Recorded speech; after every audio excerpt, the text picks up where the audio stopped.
Vision 2030, madini ni maisha na utajiri. Ikiwa ni sehemu ya usimamizi thabiti wa sekta na kuhakikisha serikali inapata mapato yake ipasavyo kupitia mfumo rasmi wa masoko ya madini nchini, soko bubu la madini lagunduliwa jijini Dar es Salaam.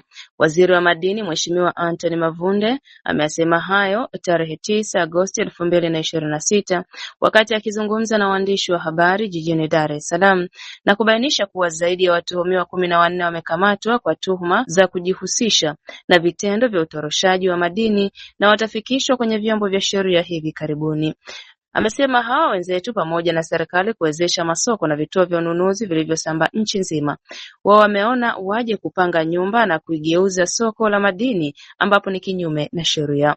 Ametoa rai kwa wenye nyumba wote kuhakikisha wanafahamu shughuli za msingi za wapangaji wao ili kutokujiingiza kwenye matatizo kama haya.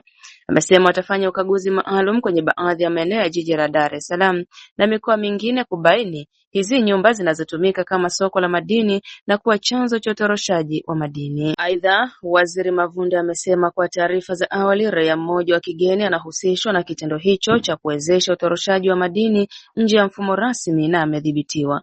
Vilevile, Mheshimiwa Mavunde ameelekeza vyombo vya dola kufanya uchunguzi wa kina ili kuwabaini na kuwakamata wahusika wote kwenye mnyororo huo wa vitendo vya utoroshaji wa madini. Madini gramu 174 yalikutwa katika soko hilo bubu pamoja na mashine mbili za XRF aina ya Newton DXL 800, mizani ya kupimia uzito, mitungi ya gesi, vyungu vya kuchomea dhahabu, pipe za gesi, legis za kutengenezea umbo la dhahabu, pamoja na jumla ya pesa taslim shilingi milioni 54,705,000, vyote vinashikiliwa na serikali. Mohab TV, Dar es Salaam.